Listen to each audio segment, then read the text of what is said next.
Assalamualaikum warahmatullahi wabarakatuh.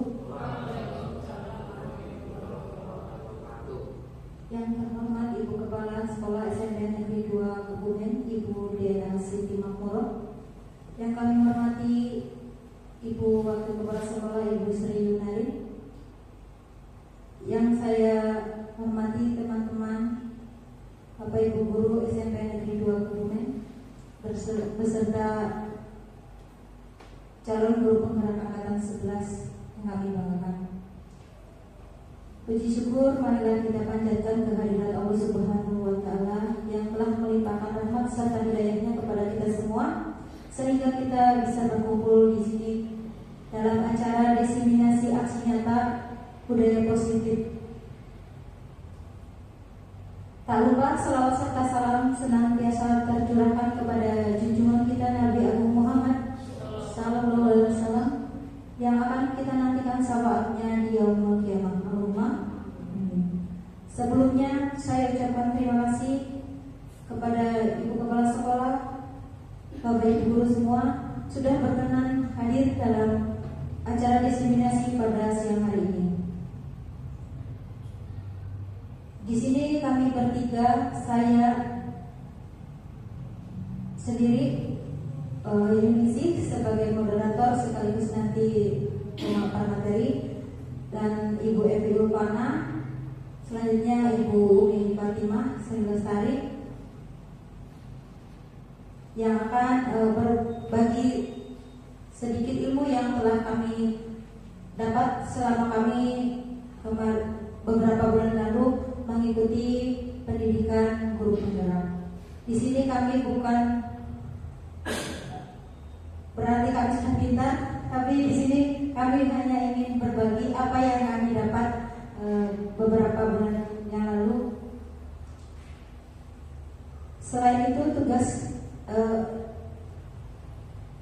kegiatan hari ini adalah sebagai wujud tugas kami sebagai aksi nyata tentang budaya positif. Makanya kami berbagi ilmu yang kami miliki kemarin tentang budaya positif. Jadi nanti bisa kita bersama-sama terapkan di sekolah ini. Semoga SMP Negeri 2 Kebumen nanti semakin maju, bisa menjadi sekolah yang memiliki budaya positif yang sangat baik, sekaligus menciptakan pendidikan yang berpihak pada murid seperti itu. Untuk menghemat waktu, acara kita lanjutkan, yaitu presentasi pertama yang akan disampaikan oleh sebelum presentasi kita buka acara pada siang hari ini dengan basmalah bersama-sama. Bismillahirrahmanirrahim. Ya, acara selanjutnya yaitu langsung presentasi yang akan sebelumnya sambutan dari Ibu Kepala Sekolah kepada beliau kami.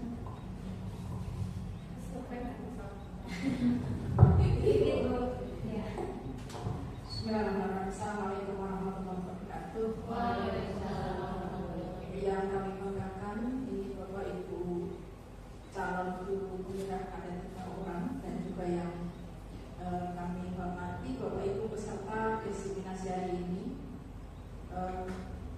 Bahwa terima kasih kesempatan siang hari ini teman-teman kita yang mengikuti pendidikan calon guru penggerak akan menularkan ilmunya pada kita semua terkait dengan budaya positif. Mudah-mudahan nanti apa yang disampaikan oleh 3 teman CGP kita ini bisa tertransfer dengan baik kepada teman-teman yang lain, dan pada akhirnya bisa dilaksanakan di sekolah kita dalam rangka menciptakan iklim yang pro kepada anak-anak sesuai dengan salah satu asas kurikulum kita, seperti itu. Jadi ini kesempatan baik untuk kita semua. Bismillahirrahmanirrahim. Kita adalah tolabul ilmi, mencari ilmu, insya Allah sangat bermanfaat dan yang paling penting adalah apa yang sudah kita dapat nantinya kita terapkan dalam tugas-tugas kita sehari-hari. Oke, selamat berdiseminasi. Mudah-mudahan manfaat untuk kita semua. Terima kasih. Assalamualaikum warahmatullahi wabarakatuh.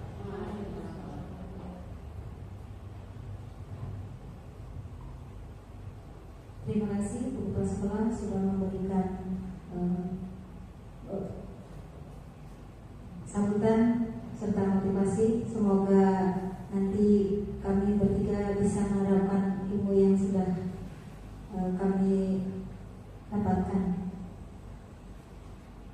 Selanjutnya yaitu acara presentasi yang akan dibawakan oleh Ibu Umi Fatimah. Kepada beliau kami persilakan.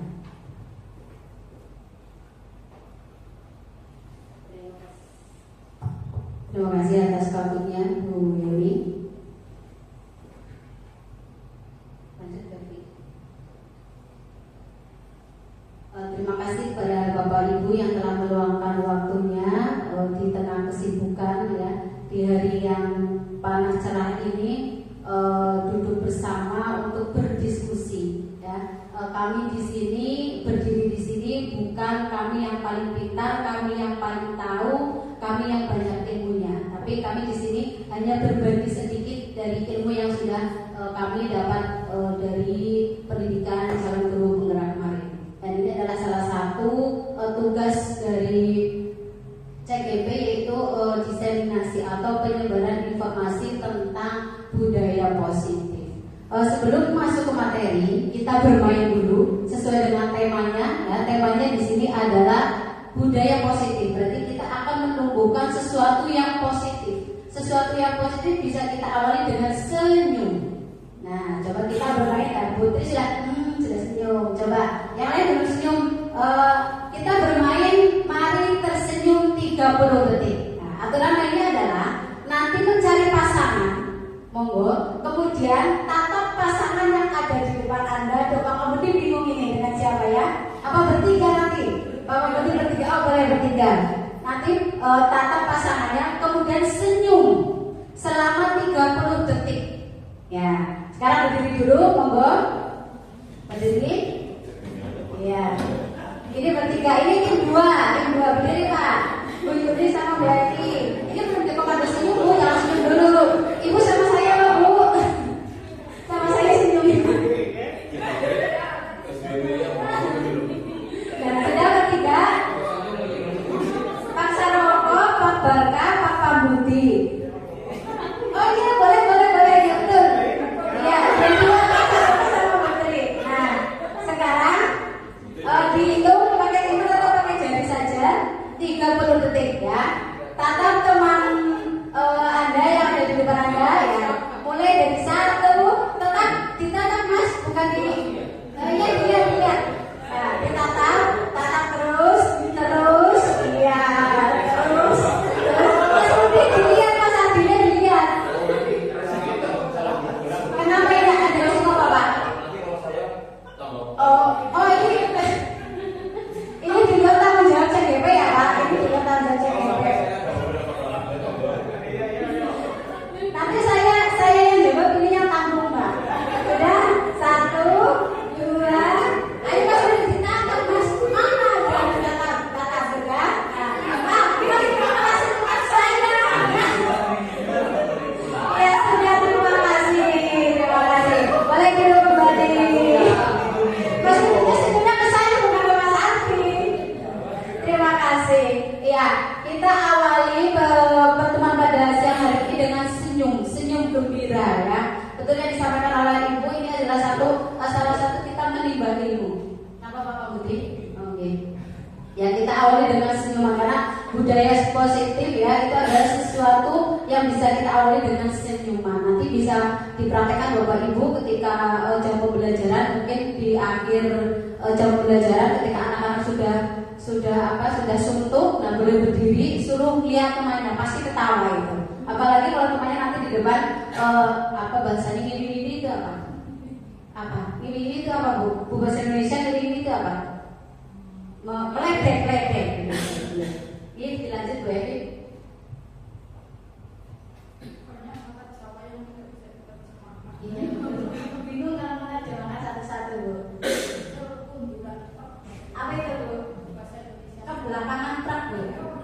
bisa apa Bu? Benar-benar pasangan aja sama guru bahasa Indonesia. Monggo Pak Abi selamat datang. Budaya positif. Ketika Bapak Ibu mendengarkan kata budaya positif, apa yang terlintas di benak Bapak Ibu? Budaya positif. Ketika Bapak Ibu mendengar kata budaya positif itu apa? Budaya kebiasaan yang baik, ya betul. Jadi budaya positif itu adalah nilai-nilai dan kebiasaan di sekolah yang berpihak pada murid agar mereka dapat berkembang menjadi pribadi yang kritis, penuh hormat dan bertanggung jawab sesuai dengan profil pelajar Pancasila. Ya, nilai-nilai dan kebiasaan, nilai-nilai kebajikan, karena ini merupakan suatu hal yang positif. Banyak hal positif, nilai positif yang kita bisa ambil dari kegiatan-kegiatan atau budaya yang ada di sekolah kita. Coba di sekolah kita apakah sudah menerapkan budaya positif? Sudah. Apa contohnya? 3S, senyum, salam, sapa. Kemudian sholat duhur berjamaah. Kemudian berdoa bersama sebelum pembelajaran. Kemudian banyak alhamdulillah sekolah kita sudah menerapkan budaya positif. Tapi kita kuatkan lagi dengan ilmu yang kami dapat di CGP, ya. Jadi seorang guru yang menjadi suri teladan yang baik harus memiliki kemampuan dalam mewujudkan budaya positif di sekolah. Budaya positif tersebut dapat dijalankan dengan menerapkan konsep-konsep ini, seperti yang pertama itu adalah disiplin positif motivasi, kedua adalah perilaku manusia, yang ketiga keyakinan sekolah atau keyakinan kelas, keempat 5 kebutuhan manusia, yang kelima posisi kontrol restitusi, dan yang keenam adalah segitiga restitusi.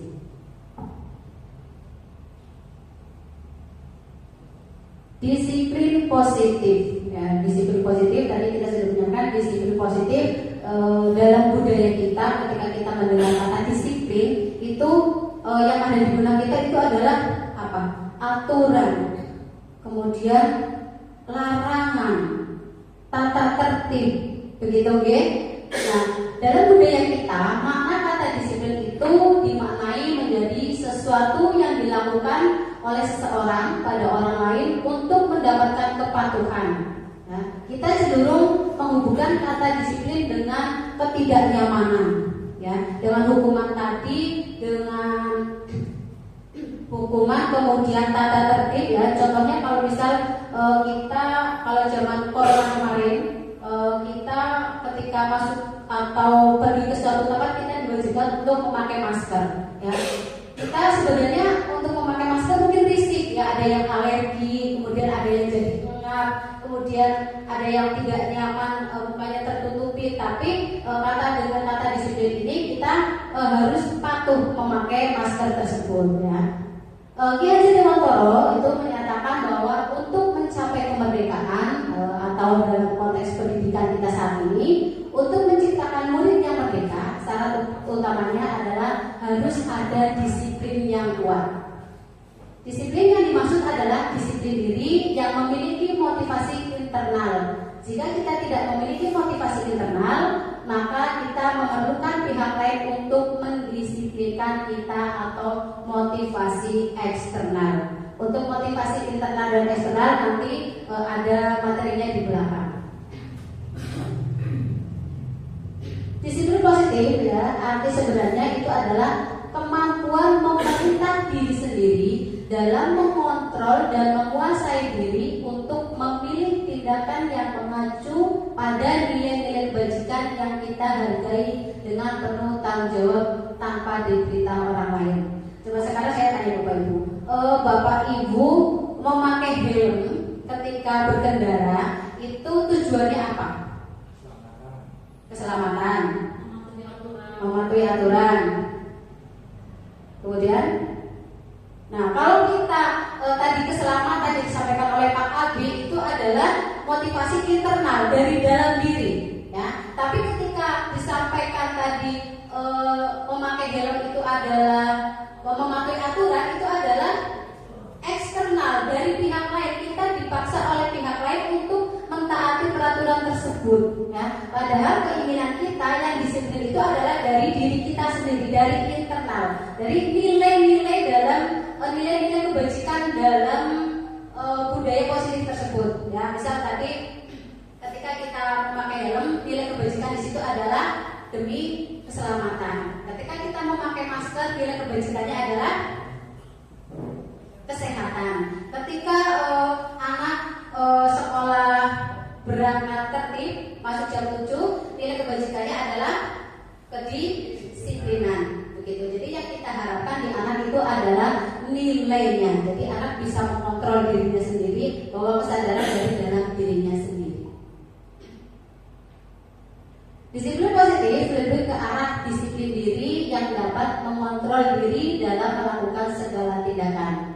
Disiplin diri dapat membuat murid memahami dan menyadari berdasarkan motivasi internal, bukan akibat paksaan, pujian, penghargaan, atau hukuman. Ya. Sama seperti kalau kita di kelas, ya, anak disuruh maju, disampaikan, ayo maju nanti bu guru kasih nilai, begitu, ya. Itu adalah motivasi eksternal. Tapi ketika kita menyampaikan anak-anak, ayo siapa yang berani maju ke depan, tanpa bu guru menyampaikan, tanpa kita menyampaikan diberi iming-iming mungkin nilai bagus, tanpa kita diiming-iming nanti mendapat hadiah atau dengan pujian, anak ada kesadaran diri, motivasi dari diri dia untuk maju ke depan, untuk apa? Untuk berani maju ke depan, begitu.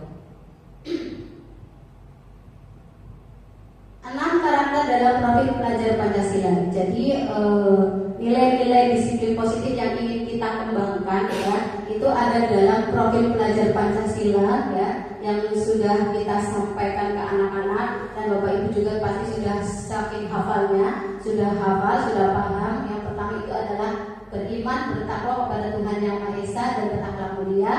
Kedua adalah mandiri. Ketiga adalah berkebinekaan global. Keempat adalah bergotong royong, kreatif, dan bernalar kritis. Ini yang kita harapkan akan tumbuh motivasi internal di anak. Disiplin positif dan nilai-nilai kebajikan universal. Dalam rangka menciptakan lingkungan yang positif, maka setiap warga sekolah dan pemangku kepentingan perlu saling mendukung, menghayati, dan menerapkan nilai-nilai kebajikan yang telah disepakati bersama. Tujuan mulia dari penerapan disiplin positif adalah agar terbentuk murid-murid yang berkarakter, berdisiplin, santun, jujur, peduli, bertanggung jawab, dan merupakan pembelajar sepanjang hayat sesuai dengan standar kompetensi lulusan yang diharapkan. Nah, sebelum masuk materi selanjutnya, kita bergerak dulu. Sebentar, Baby. Tadi sudah makan siang, ya. Makan siang sudah ngeteh oleh Pak Budi habis. Nah, sekarang saatnya kita bergerak. Biar asupan yang kita makan tadi itu terolah dengan maksimal. Ayo, berdiri dulu Bapak Ibu. Kita bergoyang-goyang sebentar. Ayo, Ibu ikut bergoyang, Bu. Ibu habis apa, Ibu? Oke, tadi saya diwakili saya saja, Bu. Ayo, Bu Evi.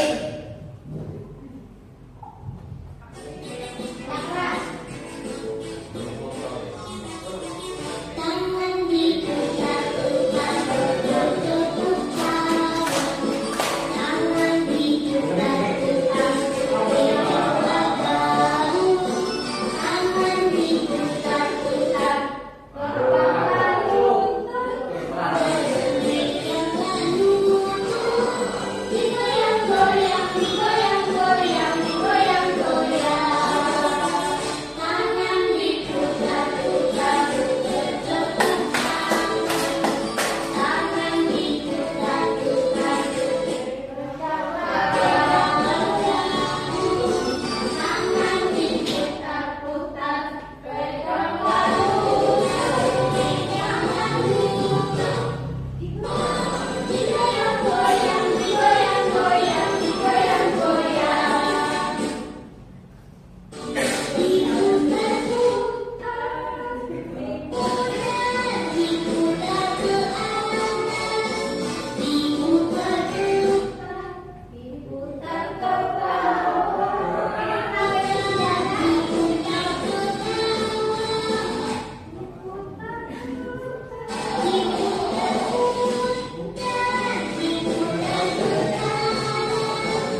Saya ini kendala teknis dari wifi ya Bu, wifi-nya tidak bisa. Sudah berkeringat Bapak Ibu? Saya berkeringat ini. Sudah? Budi sudah berkeringat? Ya, berarti nanti pengolahan makanan di dalam tubuh itu semakin maksimal. Ya. Materi selanjutnya adalah motivasi perilaku manusia.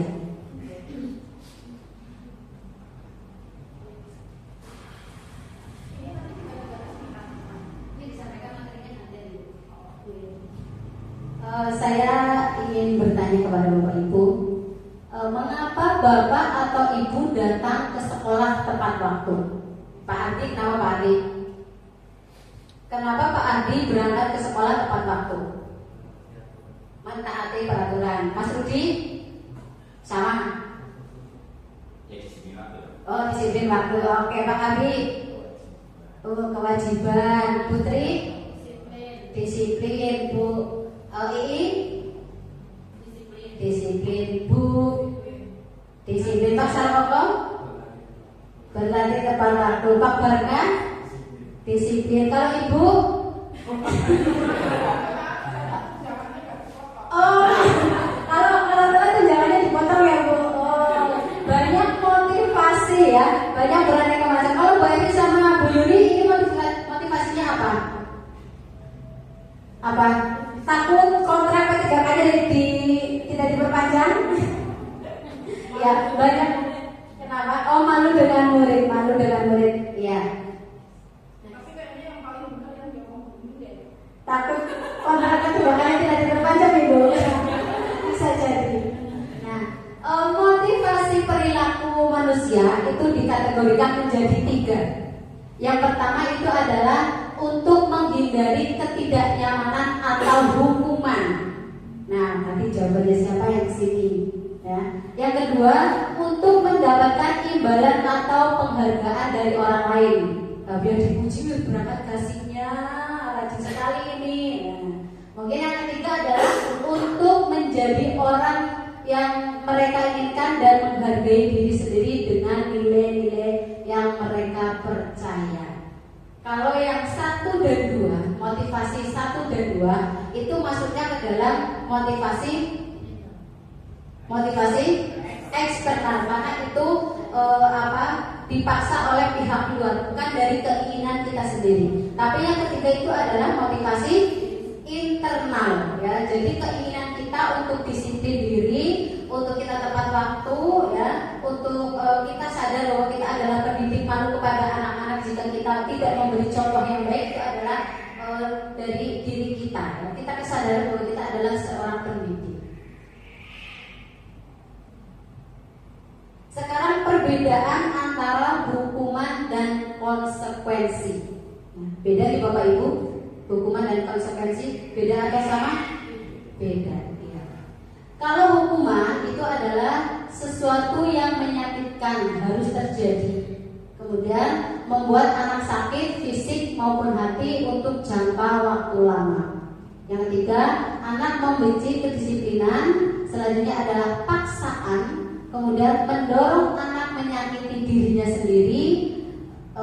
Yang selanjutnya konsep diri yang buruk, anak belajar untuk menyembunyikan kesalahan. Yang terakhir marah, rasa bersalah, dipermalukan, merasa tidak dihargai. Itu kalau kita menerapkan hukuman. Ya. Jika kita menerapkan hukuman, itulah yang akan terjadi pada anak. Itu yang anak rasakan. Berbeda lagi jika kita menerapkan konsekuensi. Ya. Konsekuensi itu hampir mirip dengan hukuman, cuma bedanya kalau hukuman itu biasanya dilaksanakan itu secara serta-merta dan tidak ada hubungannya dengan yang dilakukan anak, kesalahan anak. Ya. Misal anak berangkat ke sekolah memakai sepatu putih, ya. Kemudian anak memakai sepatu putih, sepatunya diambil, maaf ya guru BK, bukan menggurui atau menyalahkan, ya. Misal saya menyampaikan anak memakai sepatu putih, kemudian sepatunya diminta, tidak diberikan ke anak. Anak sepanjang hari bertelanjang kaki, tidak memakai sepatu, ya. Itu adalah hukuman, tidak ada hubungannya yang dia lakukan. Nah, kita lihat apa yang dimaksud dengan konsekuensi. Konsekuensi itu adalah sesuatu yang harus terjadi, kemudian membuat anak merasa tidak nyaman dalam jangka waktu pendek. Ya. Anak menghargai disiplin, kemudian stimulus tanggapan, mendorong anak agar mudah menyesuaikan diri, konsep diri yang baik, anak belajar untuk mematuhi peraturan, kehilangan hak, dibuat tidak nyaman, diasingkan untuk sementara. Bisa begini Bapak Ibu. Bapak Ibu sedang mengajar di kelas. Kemudian ada anak yang tertidur di kelas. Yang Bapak Ibu lakukan itu apa? Apa? Menyuruhnya keluar? Biarkan saja? Atau dibangunkan suruh cuci muka keluar? Kalau sudah tidur dibiarkan dulu. Kalau masih terkantuk-kantuk belum merem gitu nih Pak, disuruh keluar cuci muka gitu. Ya. Kemudian ada yang langsung mendekati, mungkin ada yang langsung mendekati, kemudian langsung dibangunkan secara paksa. Ya. Itu yang pertama akan membuat anak kaget. Ya. Ketika kaget itu bisa memicu tidak kestabilan detak jantung, dan itu bisa berakibat fatal. Nah, mungkin yang bisa kita lakukan adalah bisa dibiarkan dulu, mungkin anaknya capek, atau dibangunkan secara pelan-pelan.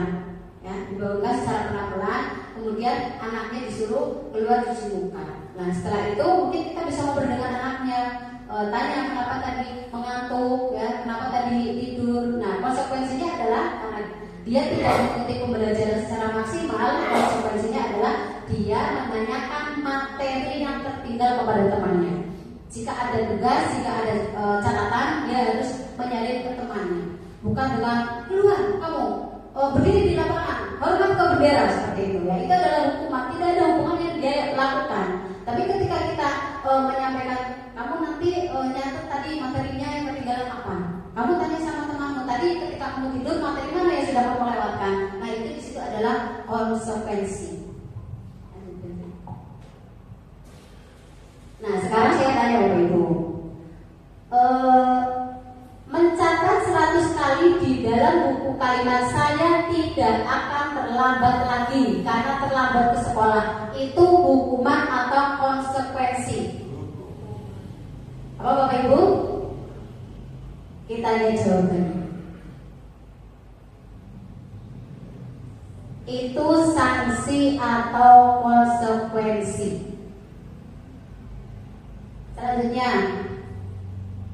membersihkan coretan yang dibuat di meja tulis. Karena banyak anak-anak tulis di meja, di kursi gitu. Itu apa? Konsekuensi atau hukuman? Membersihkan coretan. Lanjut berarti. Itu adalah konsekuensi. Tindakan guru berjemur di lapangan basket pukul 12 siang karena mengobrol dengan temannya. Hukuman. Selanjutnya,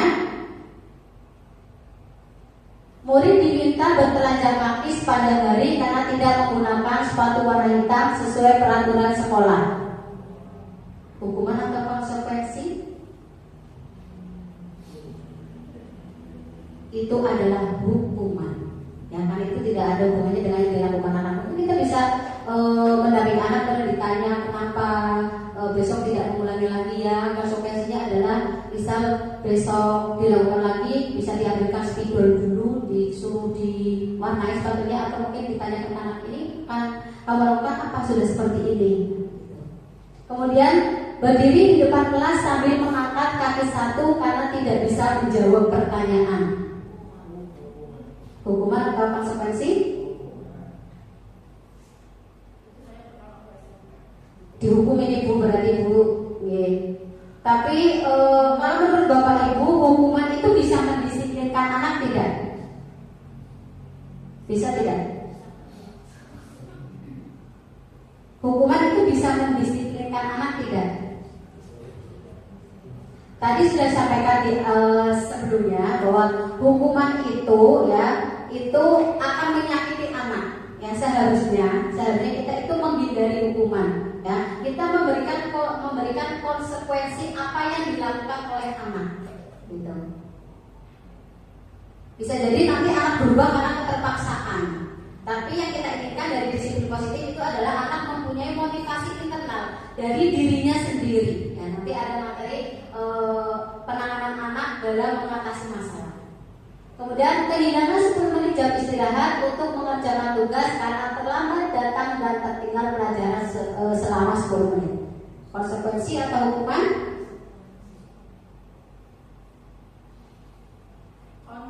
Konsekuensi, iya. Berarti Bapak Ibu sudah paham, sudah bisa membedakan mana hukuman dan mana konsekuensi. Mana yang akan dilakukan Bapak Ibu? Mungkin kita tetap dalam keseharian kita masih sering melakukan hukuman ya, tapi setelah ini diharapkan tidak ada lagi yang namanya hukuman, tapi adanya adalah konsekuensi dan restitusi. Nanti ada materi restitusi yang akan disampaikan oleh Ibu Evi.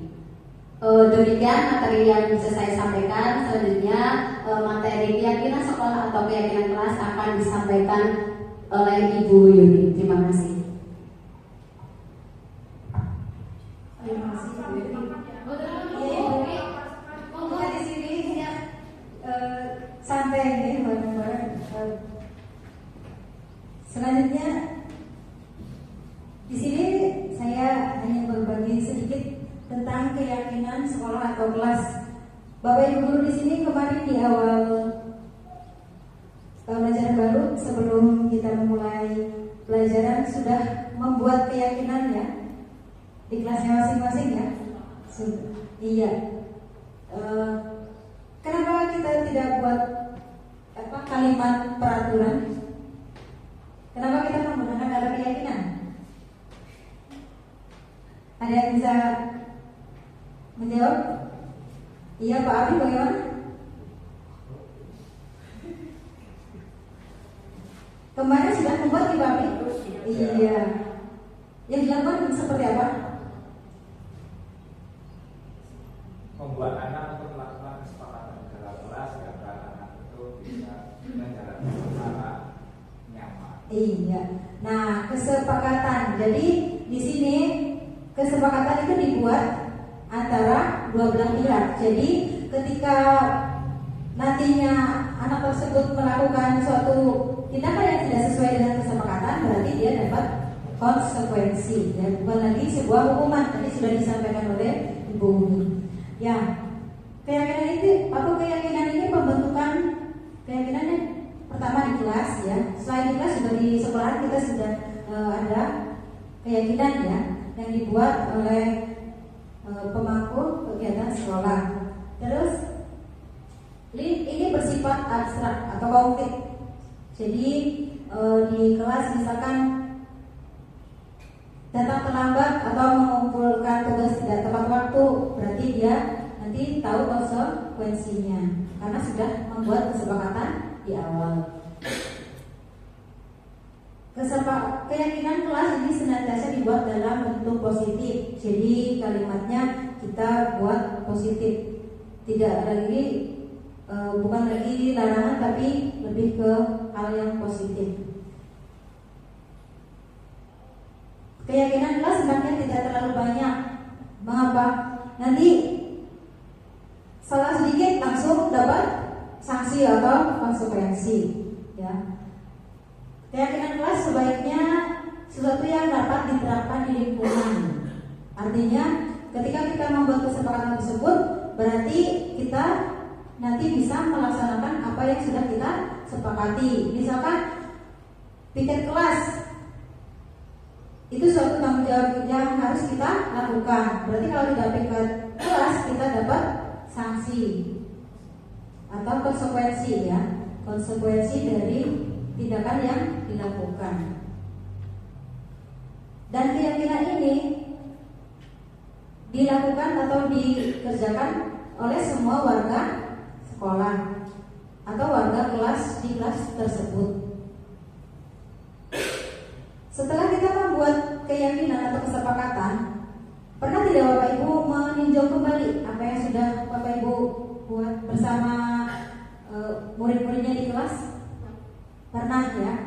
Bisa saja di suatu waktu keyakinan yang sudah kita buat ada yang kita kurangi atau ada yang kita tambahkan. Seperti itu ya. Itu tentang keyakinan atau kesepakatan kelas. Nah, di sini ada beberapa contoh. Yang pertama, selalu kembalikan buku ke tempatnya. Itu peraturan. Berarti positifnya atau keyakinannya, kalimatnya seperti apa?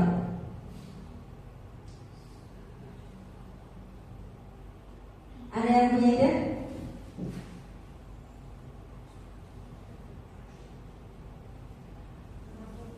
Ya. Terus dilarang mengganggu orang lain. Hadir di sekolah 15 menit sebelum pembelajaran dimulai. Dilarang melakukan kekerasan, dilarang menggunakan narkoba bergantian atau menunggu giliran. Gunakan masker, jangan berlari di kelas atau koridor. Ini yang paling mudah bergantian atau menunggu giliran. Keyakinannya apa? Budayakan antri misalkan, ya. Nah, di sini yang pertama itu tadi selalu kembalikan buku ke tempatnya, itu adalah tanggung jawab kita. Berarti merapikan apa yang sudah kita ambil. Misalkan kelas habis kerja diskusi, kan biasanya kursinya digeser sana sini sesuai kelompok. Nah, setelah selesai berarti murid langsung mengembalikan kursi tersebut sesuai semula. Itu berarti murid sudah melakukan atau sudah melakukan kesepakatan, yaitu tanggung jawab. Terus dilarang mengganggu orang lain. Nah, kita buat keyakinannya adalah kalimatnya saling menghormati. Tidak lagi menggunakan kata dilarang. Kita gunakan kalimat positif ya di sini. Terus hadir di sekolah 15 menit sebelum pembelajaran dimulai. Itu keyakinan pada kedisiplinan. Dilarang melakukan kekerasan atau keyakinannya yaitu non kekerasan dan kedamaian. Dilarang menggunakan narkoba. Ini berarti keyakinannya pada kesehatan dan keselamatan. Pergantian atau menunggu giliran tadi itu keyakinannya adalah tentang kesabaran dan keadilan. Selanjutnya gunakan masker, berarti kita peduli pada kesehatan. Gunakan kalimat yang positif, bukan lagi kalimat negatif.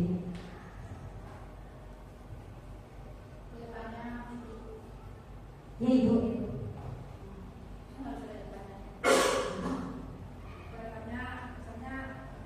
Itu kan bentuknya itu kesepakatan. Iya.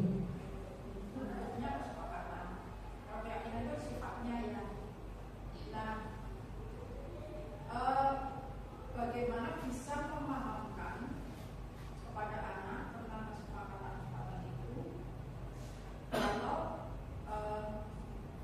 istilahnya kalimatnya itu menggunakan kalimat dasar keyakinan. Misalnya kalimatnya adalah tegakkan disiplin untuk tidak menggunakan narkoba, untuk tidak terlambat. Sebagian besar anak lulus SMP itu belum bisa menerjemahkan yang dimaksud disiplin itu yang seperti apa. Kemudian kata positif atau keyakinan positif dari sesama itu kadang-kadang anak SMP itu belum bisa menerjemahkan. Dari sesama itu caranya gimana? Sehingga kadang-kadang kita akhirnya menggunakan jangan melakukan kekerasan kepada teman, jangan mengejek teman, jangan menghina teman. Karena ketika kita menggunakan kalimat hargai sesama, kadang-kadang sebagian besar anak SMP itu belum mampu menerjemahkannya. Itu pertanyaannya. Ibu, terima kasih, pertanyaannya sangat bagus tentang bagaimana kita menerapkan kepada anak, memahami kepada anak tentang keyakinan, Ibu. Ya. Di sini ada rumus seperti sebenarnya sebelum itu ada rumusnya, ada tampak, terus terlihat dan terdengar. Jadi ketika kita membuat kesepakatan, kita berikan contohnya kepada anak. Dari situ anak bisa melihat, oh seperti itu. Misalkan datang terlambat tadi ya, berarti anak dapat melihat. Kalau dia datang tidak tepat waktu, berarti dia datang terlambat, berarti dia tidak sesuai dengan keyakinan untuk datang tepat waktu. Seperti itu Bu, ada terlihat, terdengar dan terlihat terdengar seperti itu. Jadi kita berikan contoh konkretnya kepada anak sebelum kita membuat keyakinan atau kesepakatan kelas. Misalkan kebersihan, kita bisa lihat ruangan kelas kita. Nah di situ kita sampaikan kelas kita seperti ini. Berarti kesepakatan kita apa? Piket sesuai jadwal, misalkan seperti itu. Seperti itu kurang lebihnya. Ada tambahan?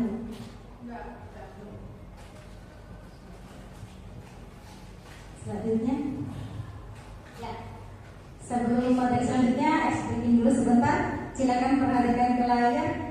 Di sini ada tebakan. Ada yang bisa menjawab? Tebak tidak boleh lihat. Keluarnya adalah makanan. Asinan. Iya, terima kasih. Selama tidak boleh lihat. Wis tidak ada. Adanya tadi di awal. Selanjutnya, ya rambutan. Ya pintar sekali tadi sudah makan. Nah, kenapa saya memberikan ekspresi seperti ini? Ada yang tahu arah kemana kita akan ke materi selanjutnya? Makanan. Iya. Apa? Makanan itu sebagai apa? Kebutuhan. Iya, kebutuhan. Nah, materi selanjutnya adalah kebutuhan dasar. Di sini ada 5 kebutuhan dasar yang harus dipenuhi setiap manusia ya. Begitupun murid, ketika kita mengajar di kelas, kita perhatikan beberapa anak. Setiap anak juga memiliki kebutuhan dasar. Ya, kebutuhan dasar tidak hanya kita sendiri yang butuh ya, tapi semuanya.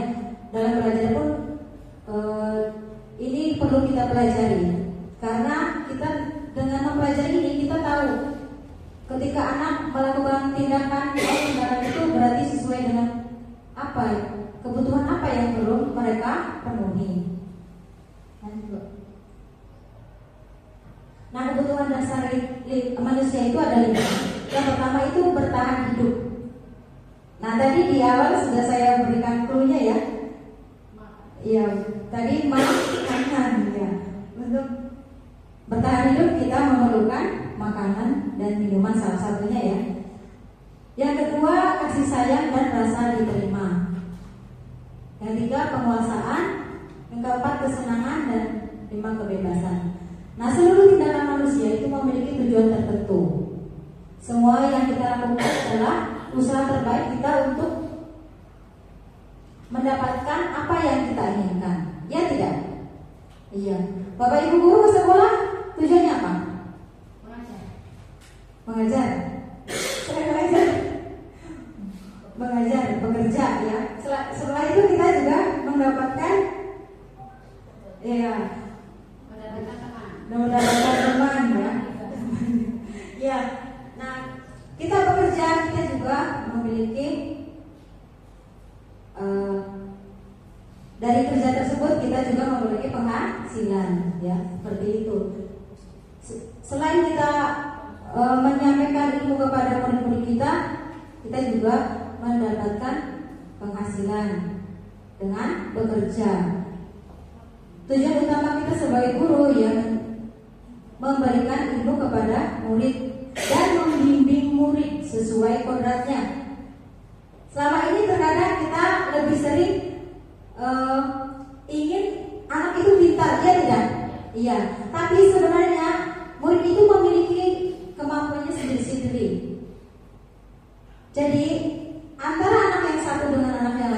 memiliki kemampuan yang berbeda. Jadi berarti dengan demikian kita juga pemenuhan kebutuhan mereka juga berbeda. Misalkan yang satu bisa perkalian 5, yang satu baru perkalian 3. Jadi ketika kita menyamakan materi kita, berarti itu belum semuanya terpenuhi kebutuhan setiap murid, seperti itu.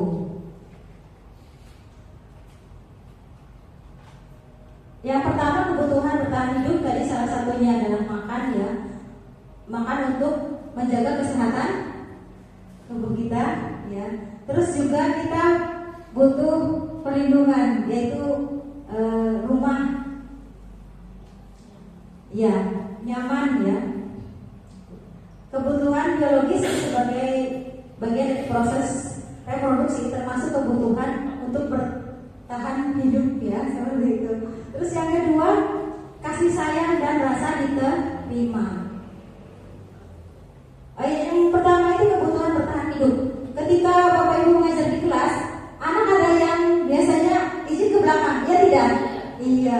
Mereka izinnya ke belakang, kadang lewat ke kantin, terus iya tergugah seleranya, jadi iya melipir ke kantin. Itu kenapa? Berarti di situ ada kebutuhan dasar murid yang belum terpenuhi. Nah, tindakan Bapak Ibu guru bagaimana? Biasanya menghukum apa bagaimana? Biasanya kita dekati, ya, anak tersebut, kita tanyakan, tadi sudah sarapan apa belum? Seperti itu. Belum, berarti kita berikan arahan atau motivasi supaya sebelum berangkat sekolah itu mereka sudah sarapan terlebih dahulu. Karena apa? Istilahnya siang perutnya kosong, jadi belajarnya tidak konsentrasi, tidak fokus, seperti itu. Jadi ketika pelajaran izin ke belakang, ternyata ke kantin, seperti itu, karena ada kebutuhan dasar itu untuk bertahan hidup. Yang kedua yaitu kasih sayang dan rasa diterima. Semua orang pasti membutuhkan rasa kasih sayang, ya tidak? Ya, begitu pun murid. Mereka membutuhkan kasih sayang. Jadi ketika mereka melakukan tindakan yang tidak sesuai peraturan, dihukum, mereka jadi merasa tidak disayang. Nah, itu biasanya hal tersebut itu akan teringat terus, akan tersimpan di memori anak sampai mereka dewasa. Terus yang ketiga, penguasaan. Kebutuhan ini berhubungan dengan kekuatan untuk mencapai sesuatu, menjadi kompeten, menjadi terampil, diakui atas prestasi dan keterampilan kita. Nah, biasanya anak itu kalau sudah melakukan atau mengerjakan tugas, biasanya mereka menginginkan pengakuan. Misalkan kita memberi nilai, itu juga sudah sebuah pengakuan, ya. Sudah memberikan penghargaan atau memberikan ucapan ya bagus, itu juga sudah memberikan penghargaan.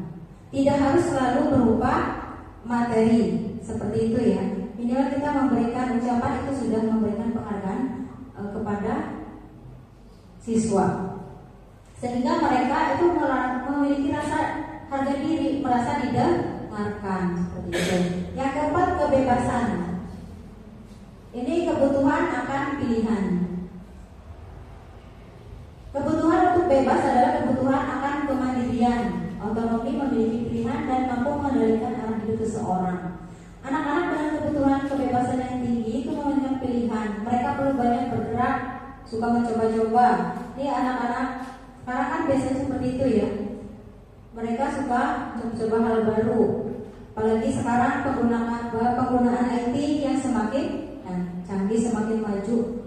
Nah, itu karena apa?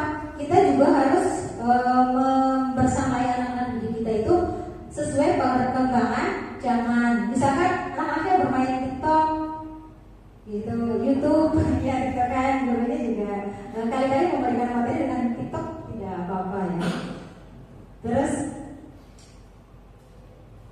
yang kelima yaitu kesenangan, untuk merasa senang. Nah, biasanya ketika Bapak Ibu guru di kelas Ada tidak anak-anak yang jalan-jalan di sana kemari? Ada tidak? Ada ya. Ada tidak yang suka usil mengambil pensil temannya? Ada ya. Nah, pernah tidak Bapak Ibu guru bertanya mengapa mereka melakukan hal tersebut? Pernah tidak?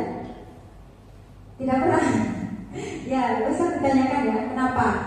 Kalau misalkan mereka hanya ingin teman-temannya tertawa atau jengkel, berarti dia ada kebutuhan yang ingin dipenuhi, kesenangan. Misalkan temannya tertawa, berarti ketika dia mengambil pensil atau buku temannya itu temannya tertawa atau jengkel, berarti dia sudah mendapatkan kebutuhan yang ingin dia penuhi, yaitu kesenangan. Ya, di sini ada sebuah pernyataan. Tahun ini Dimas genap berusia 17 tahun. Dia senang sekali ketika ayahnya mulai mengajarkan cara menyetir mobil. Setiap akhir pekan ia berlatih menyetir. Ia terlihat senang sekali berlatih sampai akhirnya ia bisa menyetir mobil dengan baik dan lancar. Ketika ibunya bertanya kepada Dimas, apa yang membuat dia ingin bisa menyetir mobil? Ketika jawaban Dimas adalah seperti ini, kebutuhan apa yang ingin dia penuhi? Pertama, aku merasa bangga dan keren. Kebutuhan apa Bapak Ibu? Tadi dari 5 kebutuhan dasar itu apa? Kebutuhan yang ingin dipenuhi. Aku merasa bangga dan keren. Kesenangan atau pengakuan atau bertahan hidup? Pengakuan. Ya, kita simpan dulu jawabannya. Selanjutnya biar bisa jalan-jalan naik mobil sama teman-temanku. Pengakuan, kesenangan, pengakuan, kebutuhan apa? Senang, kesenangan. Ya, kita simpan. Yang selanjutnya, aku senang bisa pergi ke tempat-tempat yang aku suka. Oh, tadi senang lagi, ya, senang lagi. Bisa pergi ke tempat-tempat yang aku suka. Senang lagi. Tempat yang aku suka. Berarti senangan. Simpan dulu Ya, jawabannya, Bu. lanjut, menyetir mobil itu seru. Kesenangan, semuanya senang ya. Iya. Baik, jawabannya. Yang pertama, aku merasa bangga dan keren. Ini adalah penguasaan bahwa oh, diriku ini keren, bisa nyetir mobil, bisa jalan-jalan. Iya. Terus kasih sayang dan rasa diterima. Kenapa? Biar bisa jalan-jalan naik mobil sama teman-temanku. Itu kasih sayang dan rasa diterima. Mengapa? Anak-anak kalau dia itu memiliki kelebihan dari temannya, itu dia merasa diterima. Iya tidak? Iya, misalnya aku peringkat 1, mesti kalau di setiap kelompok mau diajak kelompok denganku, mesti mereka mau. Iya tidak? Iya, itu karena dia memiliki kemampuan yang lebih dari temannya. Dia merasa diterima dengan hal tersebut. Terus aku senang bisa pergi ke tempat-tempat yang aku suka. Itu kebebasan. Jadi ketika anak dulu di kelas, kadang ada anak yang memang aktif ya, jalan-jalan sana sini. Itu berarti dia ingin bebas. Kadang ada anak yang belajarnya sekarang di perpus, tidak di kelas terus gitu. Itu berarti dia ingin sekali bebas, tidak terpaku terus di kelas. Jadi kadang sesekali Bapak Ibu juga jangan di kelas terus belajarnya ya, boleh bervariasi, misalkan di luar kelas seperti itu. Terus menyetir mobil itu seru, ini adalah kesenangan. Nah, itu adalah 5 kebutuhan dasar yang harus kita penuhi dalam diri kita maupun pada murid. Itu saja materi yang bisa saya sampaikan. Kurang lebihnya mohon maaf. Selanjutnya akan disampaikan oleh Ibu Unfan, Ibu Unfan.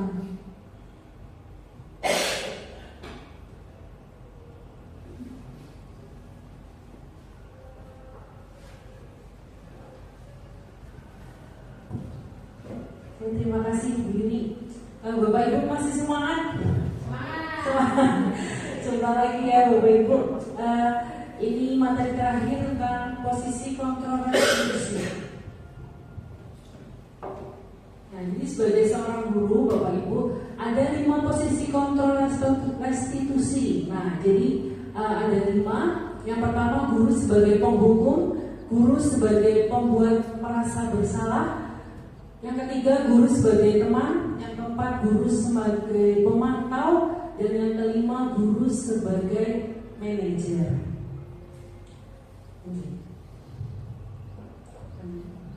Nah, di sini posisi yang pertama, ketika guru menjadi penghukum. Jadi seorang penghukum bisa menggunakan hukuman fisik maupun verbal. Jadi orang-orang yang menjalankan posisi penghukum senantiasa mengatakan bahwa sekolah memerlukan sistem atau alat yang dapat lebih menekan murid-murid lebih dalam lagi. Nah, guru-guru yang menerapkan posisi penghukum akan berkata, contoh, patuhi aturan saya, atau kalau tidak, awas. Kamu selalu saja salah, atau pasti selalu yang terakhir selesai, seperti itu. Jadi kata-kata seperti itu menandakan bahwa Bapak Ibu guru tersebut adalah berperan sebagai penghukum. Jadi guru seperti ini senantiasa percaya hanya ada satu cara agar pembelajaran bisa berhasil, yaitu dengan caranya sendiri, tanpa memperhatikan 5 kebutuhan dasar dari peserta didiknya. Jadi biasanya guru sebagai penghukum itu hasilnya kemungkinan murid marah dan mendendam atau bersifat agresif. Bisa jadi sesudah kembali duduk, murid tersebut akan mencoret-coret buku atau meja tulisnya. Jadi kalau misalnya contohnya ada anak yang mencoret-coret meja, nanti ketika seorang guru langsung berperan sebagai penghukum, nanti itu tidak ada efek jera. Jadi dia hanya mungkin kalau dimarahi itu hanya masuk kuping kanan, keluar kuping kiri, dan selanjutnya akan tetap mencoret-coret mejanya. Yang kedua membuat merasa bersalah. Jadi pada posisi ini biasanya guru akan bersuara lebih lembut. Membuat rasa bersalah akan menggunakan keheningan yang membuat orang lain merasa tidak nyaman, bersalah atau rendah diri. Kata-kata yang keluar dengan lembut akan seperti, ibu sangat kecewa sekali dengan kamu. Di posisi ini murid akan memiliki penilaian diri yang buruk tentang diri mereka sendiri. Jadi murid akan merasa dirinya itu tidak berharga dan telah mengecewakan orang-orang yang disayangi. Nah, hasilnya nanti murid akan merasa bersalah telah mengecewakan ibu atau bapak gurunya. Murid akan merasa menjadi orang yang gagal dan tidak sanggup membahagiakan orang lain. Nah, terus lanjut yang ketiga, guru berperan sebagai teman. Jadi guru pada posisi ini tidak akan menyakiti murid, namun akan tetap berupaya mengontrol murid sesuai melalui persuasi. Jadi posisi teman pada guru bisa negatif ataupun positif. Positif di sini berupa hubungan baik yang terjalin antara guru dan murid. Jadi di posisi ini guru memposisikan dirinya sebagai teman, menggunakan hubungan baik atau mungkin humor-humor untuk mempengaruhi seseorang. Mereka akan berkata, ayo bantulah demi bapak ya. Ayo ingat tidak bantuan bapak selama ini. Jadi kata-kata yang halus, tapi nanti hal ini mungkin timbul adalah murid hanya akan bertindak untuk guru tertentu saja dan tidak untuk semua guru. Murid akan tergantung pada guru tersebut. Nah, biasanya hasilnya murid akan merasa senang dan akrab dengan guru. Ini termasuk dampak yang positif. Tapi di sisi lain juga murid menjadi tergantung pada guru tersebut. Next. Nah, posisi yang keempat, guru sebagai pemantau. Di posisi ini berarti guru itu memantau atau mengawasi. Jadi pada saat kita mengawasi, kita bertanggung jawab atas perilaku orang-orang yang kita awasi. Posisi pemantau berdasarkan pada peraturan-peraturan dan konsekuensi. Peraturannya apa? Apa yang telah kamu lakukan? Seorang pemantau sangat mengandalkan penghitungan catatan data yang dapat digunakan sebagai bukti atas perilaku seseorang. Posisi ini biasanya menggunakan stiker, catatan, daftar, juga cek nama anak. Ya, hasilnya akan digunakan yaitu murid memahami konsekuensi yang harus dijalankan. karena telah melanggar salah satu peraturan sekolah. Jadi guru tidak menunjukkan suatu emosi yang berlebihan, jadi menjadi marah atau membuat merasa berbuat salah. Lanjut.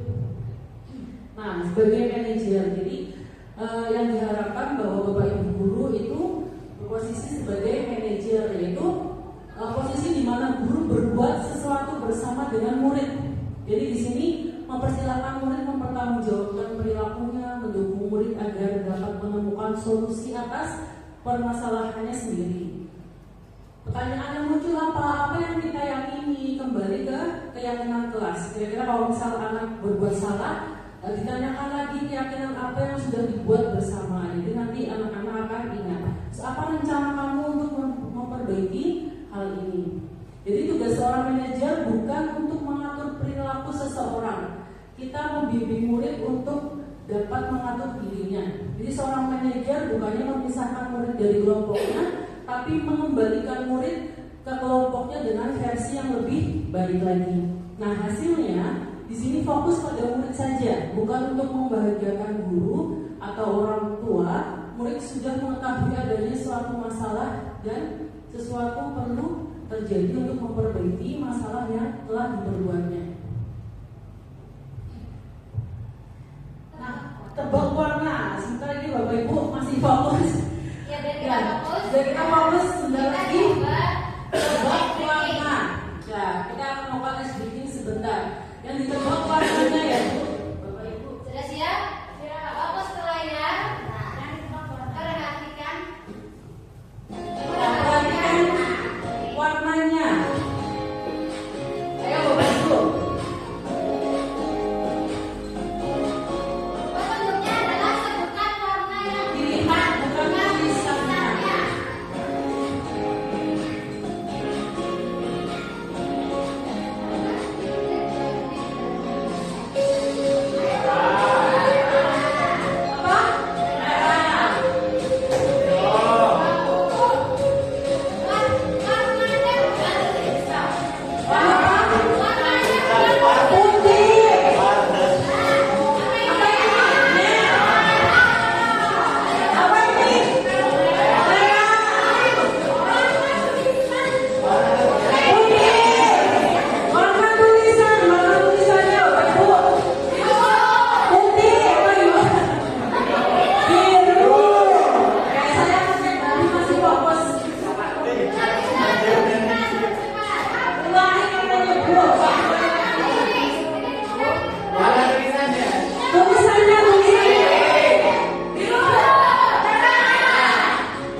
Jadi posisi yang diambil nanti Bapak Ibu guru memposisikan diri sebagai manajer saja ya Bapak Ibu. Jadi kadang sebagai seorang teman kadang anak sekarang kalau kita terlalu dekat juga nanti dia merasa tidak ada batas antara guru dan murid. Jadi di sini Bapak Ibu bisa memposisikan diri sebagai manajer.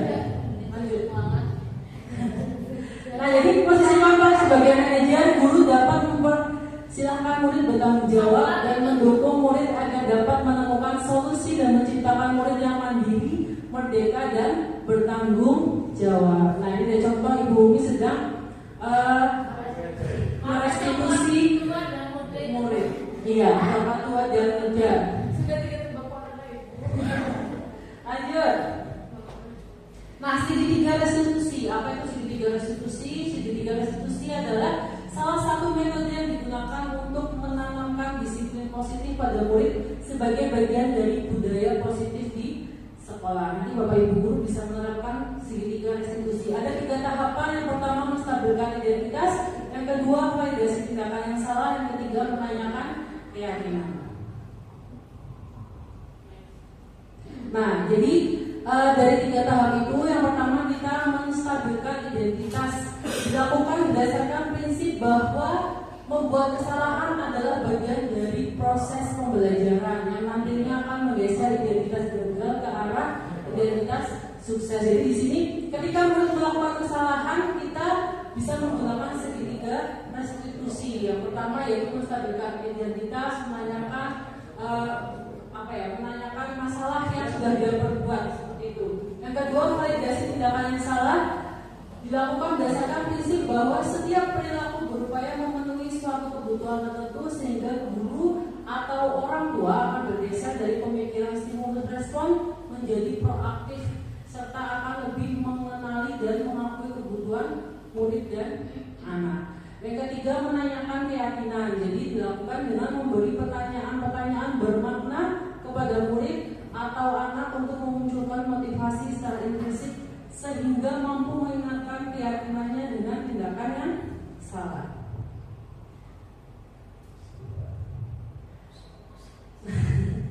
Nah, jadi kita bertiga sudah mempraktekkan segitiga restitusi.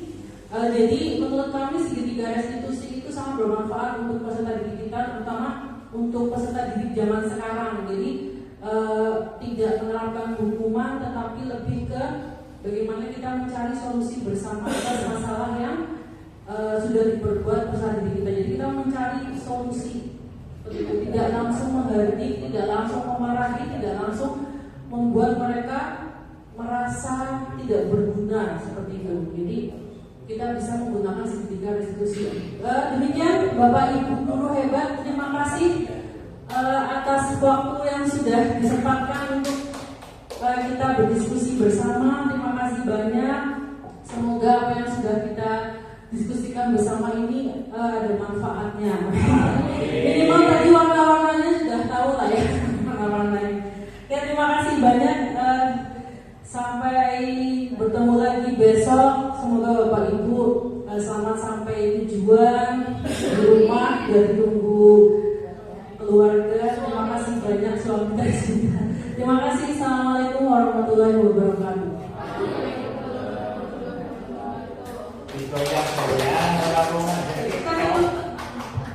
Acara pada sore hari ini dengan bacaan hamdalah bersama-sama. Alhamdulillah. Thank you very much.